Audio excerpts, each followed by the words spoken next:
Seja muito bem-vindo, estamos de regresso ao programa Bíblia Aberta, aqui na antena dos canais da Novo Tempo Portugal, também com aqueles que nos seguem na RCS, a Rádio RCS. É um prazer estarmos de regresso para podermos abrir a Bíblia, é esse o grande propósito deste encontro que aqui temos semana após semana, à volta da Palavra de Deus, descobrindo novos temas e ao longo destes próximos tempos, portanto um trimestre, estamos debruçados sobre um tema extraordinário, um dos livros que realmente mais dimensões tem dentre as cartas do apóstolo Paulo. Falo, como sabe, da carta aos Hebreus e nós estamos a estudar precisamente a mensagem da carta aos Hebreus como uma mensagem de grande atualidade, aliás, uma atualidade muito particular para os dias de hoje, estes últimos tempos na história desta terra. Muito obrigado por se juntar a nós.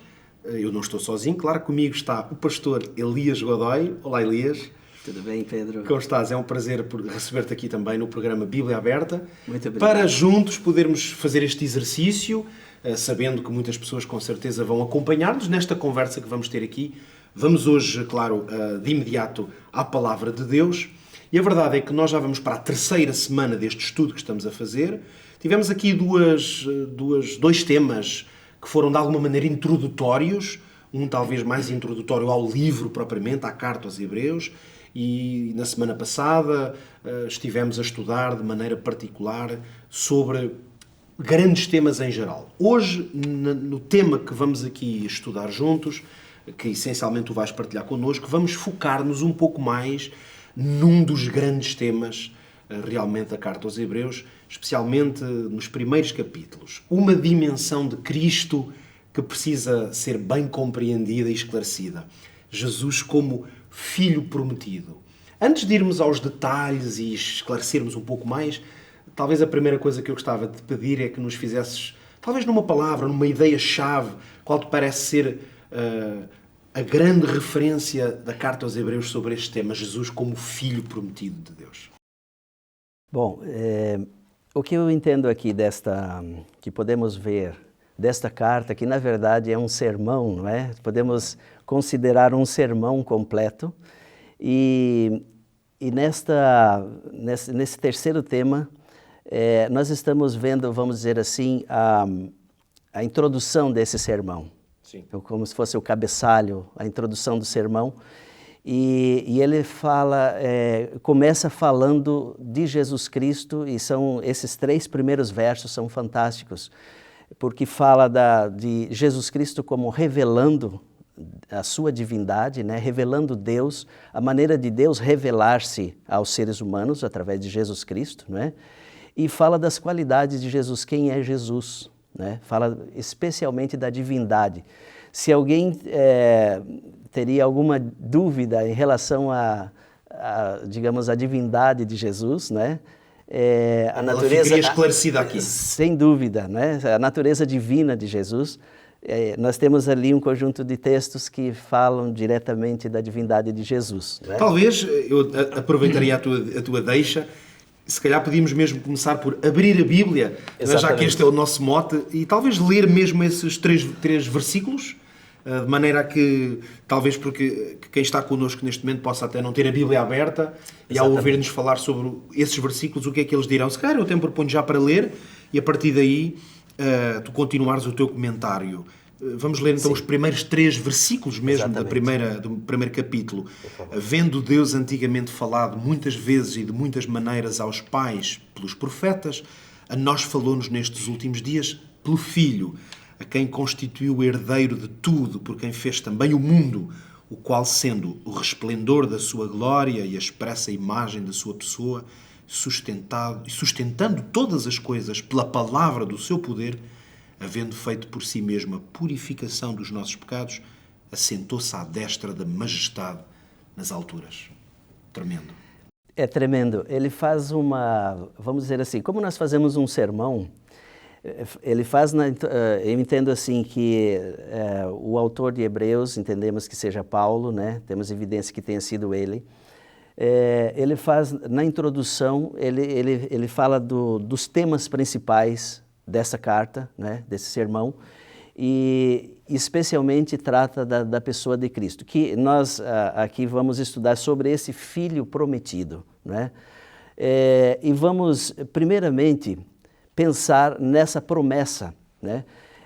Jesus, o Filho de Deus, e já vamos ver também sobre essa expressão Filho de Deus, em que consiste isso. Nós dizemos que Jesus é o Filho de Deus, não é? Esse Filho prometido, que é Jesus Cristo, né?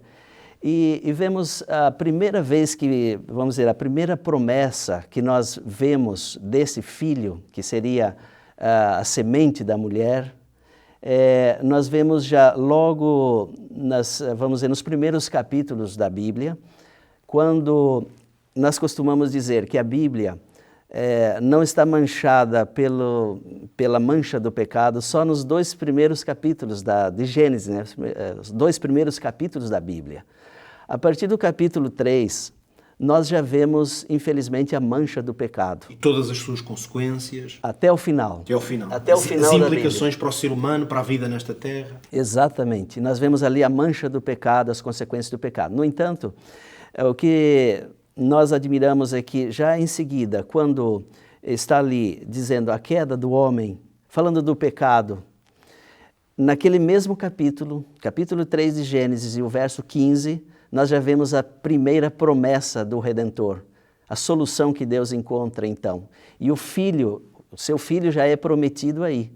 Naquele texto que às vezes pode ser um pouco complicado para nós entendermos, que é de Gênesis 3,15, né? Deus se dirigindo à serpente, na verdade é o inimigo de Deus, ali falando à serpente, e então ele fala, se quiser ler, pode, por favor. É isso, eu já estava aqui a abrir. Por favor. Tu ias citar, com certeza. Muito obrigado. Mas é isso, estamos aqui a abrir a Bíblia. Por a inimizade entre ti e a mulher, dizia Deus à serpente, não é? E entre a sua semente e a sua semente, esta te ferirá a cabeça e tu lhe ferirás o calcanhar. Exatamente. Então, nós vemos aqui, a promessa é tido como o proto-evangelho. É a primeira menção do evangelho que é feita na Bíblia, é justamente nesse verso. O filho da mulher, que ali é dito a semente da mulher, já é prometido aí, imediatamente com a entrada do pecado, né? Deus já promete, então, que o seu filho nasceria de uma mulher. E nós... Portanto, nós percebemos logo que a identidade do Salvador é a identidade de um filho. Exatamente, de um filho, e que seria nascido de uma mulher, Isso. Portanto, com uma natureza humana. Filho de Deus com uma natureza humana já é prometido aí. E então nós temos evidências bíblicas que quando Eva teve seu primeiro filho, ela já, provavelmente, o que temos evidências... Ela já tinha uma esperança ali, uma esperança que será esse o filho, né? E evidentemente outras mulheres no meio do povo de Deus... Poderão ter tido esse anseio, não é? Esse anseio será o meu filho, será que é da minha descendência, etc., até que, então, nasce Jesus. Mas essa mesma promessa desse filho, ela também é feita a Abraão. Ela também é feita. Então, Deus diz para Abraão que em ti serão benditas todas as famílias da terra, e ele faz a promessa, e ele tem a certeza que o Salvador, que o seu filho vai nascer daquela descendência, né? Da descendência de Abraão. E ele reforça, portanto, essa mesma promessa. E depois ele também faz essa mesma promessa a Davi. E ele vai, vamos dizer assim, em termos de profecia, já vai ficando mais próximo, ele já se sabe que o seu filho nascerá de uma família real também, não é? Tanto é que Jesus era chamado filho de Davi, era da linhagem de Davi. Dessa linhagem real. E Deus cumpriu com toda essa promessa, cumpriu com a promessa para Abraão, para Davi. No entanto, nem Adão e Eva, né? Nem Abraão, nem Davi chegaram provavelmente a saber quem seria, a identidade exata desse filho, né? Que nasceria, filho de mulher, que ele seria, na verdade, o próprio Deus. Né? É muito interessante. Deus conosco. Muito interessante essa linha de pensamento, porque ela mostra esta evidência. Eu estava a ouvir-te e a pensar, na verdade, Jesus é filho de todas essas pessoas, porque ele também é descendente de Adão e Eva, como todos somos, não é? Exatamente. Ele também é filho de Abraão, porque todos os judeus são filhos de Abraão. Exato. E ele é filho de Davi, porque ele vem da linhagem de Davi. Exatamente. Então, realmente, Jesus, a sua identidade como filho, vem muito do facto de que ele vem de uma linhagem de filhos, não é?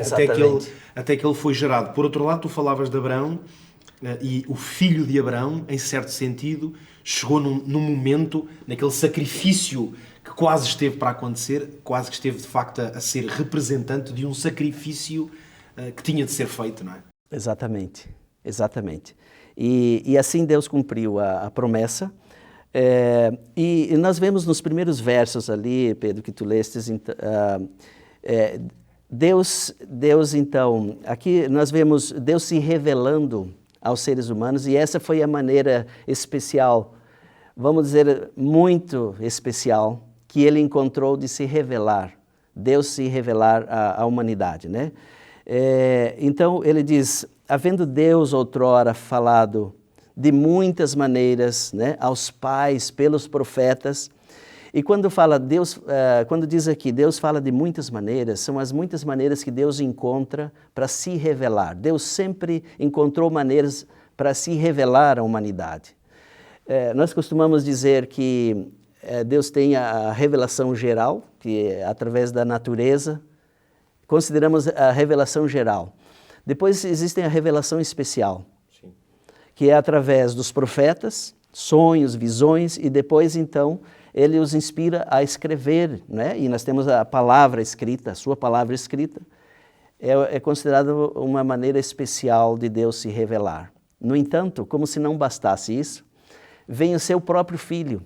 Então a maior revelação... É a revelação suprema. A revelação suprema é Jesus Cristo, que é Deus, não é?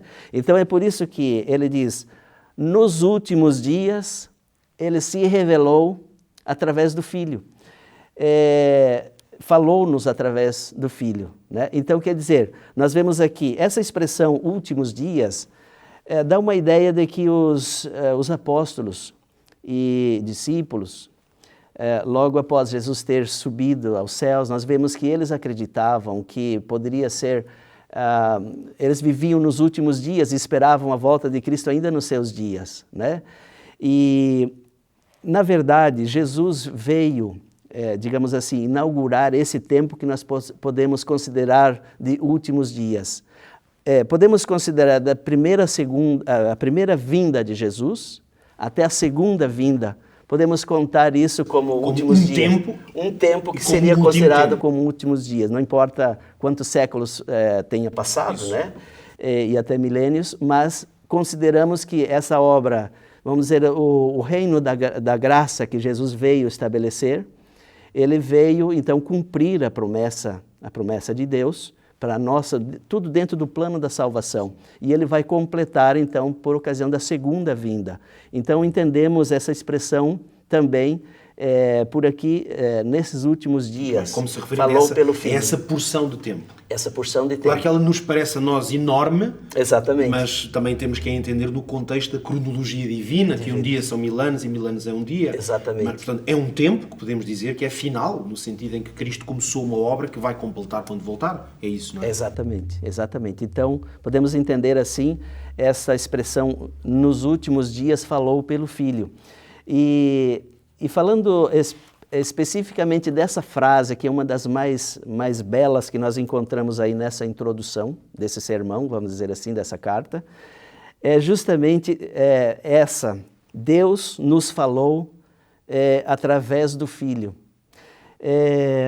Então, nós vemos aqui, quando a gente lê um pouquinho mais na língua do Novo Testamento, né, a língua grega, nós podemos tirar daqui um detalhe bastante importante. Nos falou antes através dos profetas, e quando diz em relação ao Filho, ali a melhor tradução seria, nos falou no Filho, no Filho, porque Ele é a própria expressão divina, Ele é divino, Ele é Deus. Então, Deus usou os profetas, falou através dos profetas, Mas em relação ao Filho, ele é o próprio Deus. Sim.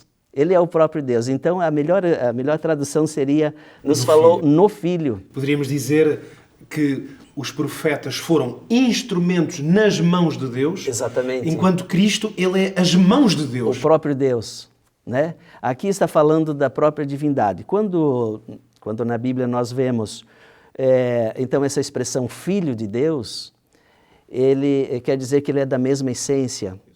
Não quer dizer que ele tenha, vamos dizer, em termos hierárquicos, se ele é menor, né? Ou que foi criado, ou que foi gerado, né? Nós vamos ver isso um pouco mais adiante.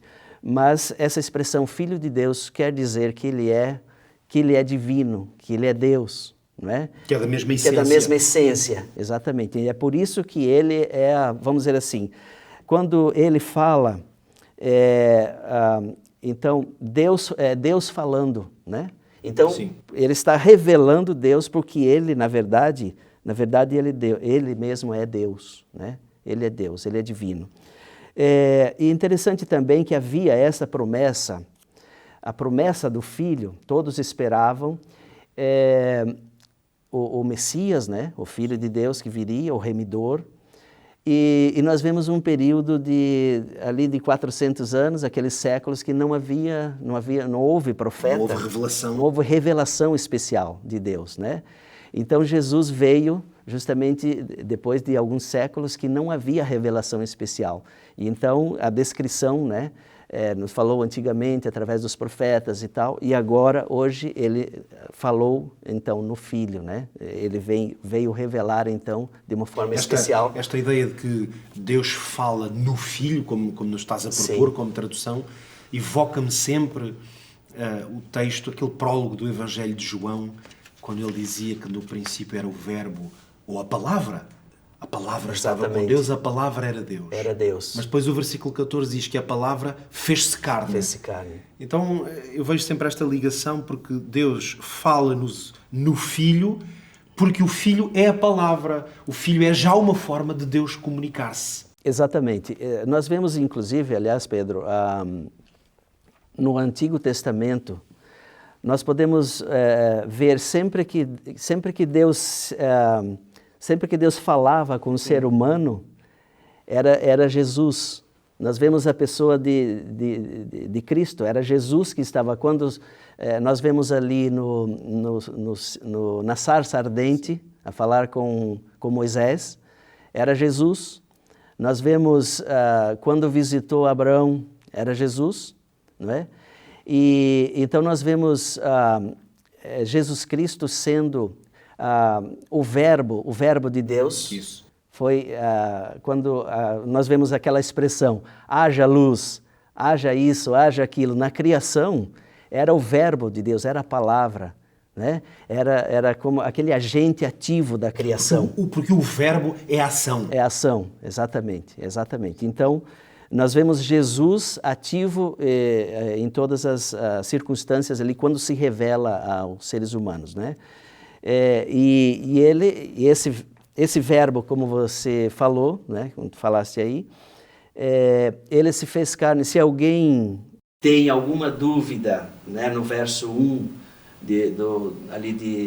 do capítulo 1 de João, quem é esse verbo que é chamado de Deus, é só ir no verso 14 que diz: esse verbo, que é Deus, se fez carne e habitou entre nós, né?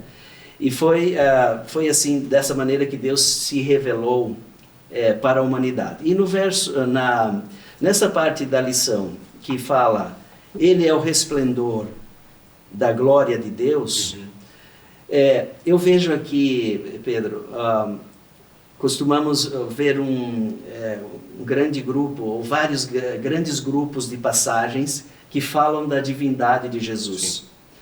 E esse conjunto de versos que nós vimos aqui na introdução de Hebreus é um conjunto faz parte de um grupo grande de passagens que falam de Jesus como Deus, né? E aqui diz que ele é o resplendor da glória de Deus. Ele veio para revelar o Pai. Ele é o próprio resplendor da glória de Deus. Glória está sempre relacionado com luz. Sim. com resplendor, né? E nós vemos ali mesmo no primeiro capítulo de João, que Jesus é a luz, né? Jesus é a luz dos homens. E nós temos isso... e quando, por exemplo, no Monte da Transfiguração, quando ele transfigura, nós vemos Jesus ali com o rosto transfigurado, né? E deu ali, vamos dizer assim, uma pequena amostra da glória. Da sua essência gloriosa. Da sua essência gloriosa, como Deus que ele é, não é? E quando... Porque um homem, no fundo para dizer, porque um homem não pode ter uma manifestação gloriosa como essa. Exatamente, exatamente. Então, quando ele fala com Felipe, por exemplo, Felipe queria ver, mostra-nos o Pai, ele diz, eu estou há tanto tempo convosco e ainda não me conhece, né? Quem me vê a mim, vê ao Pai, né? Em outro lugar ele diz, eu e o Pai somos um, né? Porque ele veio justamente mostrar a glória de Deus. Agora, Pedro, o que eu acho interessante, que eu acho fantástico é que nós seres humanos colocamos máscaras para nos esconder. Sim. Quando a gente quer se esconder e etc., nós colocamos máscaras. Deus precisou colocar uma máscara para ele se revelar. Que coisa interessante, né? Qual foi a máscara que Deus precisou colocar? A pessoa de Jesus, a humanidade de Jesus. Ele se escondeu atrás da humanidade, como se ele tivesse colocado uma máscara, não é? E então, para ele se revelar, né? Então foi a maneira que ele encontrou a adotar a natureza humana. E ele se escondeu atrás dessa máscara, vamos dizer, humana, né? A maneira de dizer, para ele se revelar. Essa expressão fez-me lembrar as palavras do apóstolo Paulo aos Filipenses, é bem conhecido quando dizia que ele não teve por usurpação ser igual a Deus, porque era Deus, mas esvaziou-se. Esse esvaziar, em certo sentido, o colocar essa máscara que dizes, teve que esvaziar-se da sua verdadeira pele, que é de Deus, e colocar essa máscara humana. Não levou em conta, né, o fato de ele ser Deus, como se ele deixasse o cetro de rei, o seu lugar de rei ali no céu, e ele se esvaziou, e ele veio. Foi dessa maneira que ele então se revelou aos seres humanos. Nós não conseguiríamos contemplar a glória de Deus, né? Ele precisou então de adotar a natureza humana para essa revelação, né?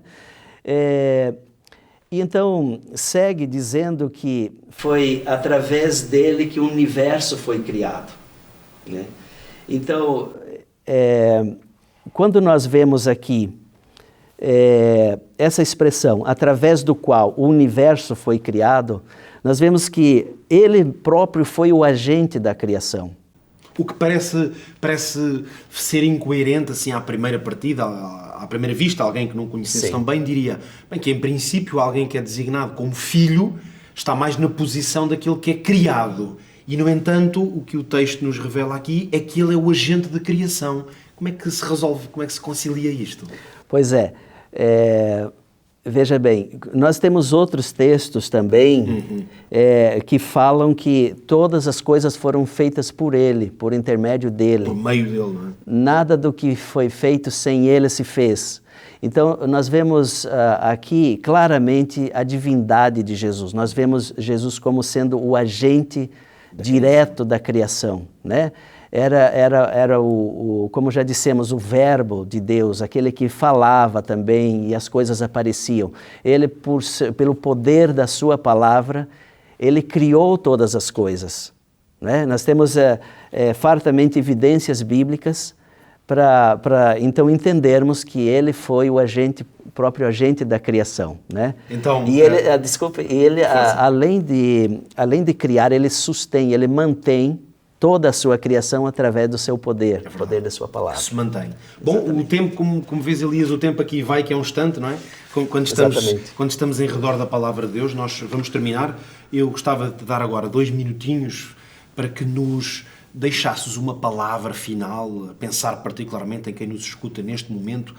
De alguma maneira poderíamos dizer que algumas das explicações que estiveste aqui a partilhar connosco poderiam ser entendidas por alguns como talvez um pouco teóricas e até em certo sentido são, porque são uma tentativa de compreendermos melhor quem é Jesus e como é que o podemos entender como o Filho. Sim. Então, na prática, para alguém que hoje está a viver os dramas desta vida, os desafios da vida cristã também, como é que tu dirias que esta mensagem sobre Cristo revelado a nós, como é que isto é prático para a nossa vida? Eu só gostaria, ainda só finalizando essa ideia de para que o conceito que nós devemos ter em relação a Jesus, que tem a ver com isso que tu disseste. Existe uma expressão no capítulo 1, verso 5, que diz: Tu és meu filho, hoje te gerei. Então, essa talvez seria uma expressão que pode levantar dificuldades para entender ali, afinal Jesus foi criado, foi gerado. Mas, na verdade, essa é uma expressão que é tomada lá dos Salmos, né? Sim. Então, nós vemos Salmos 2, verso 7, tem essa mesma expressão e não tem a ver com ser gerado no sentido biológico como nós vemos. Existe também esse conceito de ser gerado, né? Fulano gerou fulano, exatamente, mas não é o caso aqui. Aqui seria: eu te coroei, eu te constituí rei. Não é?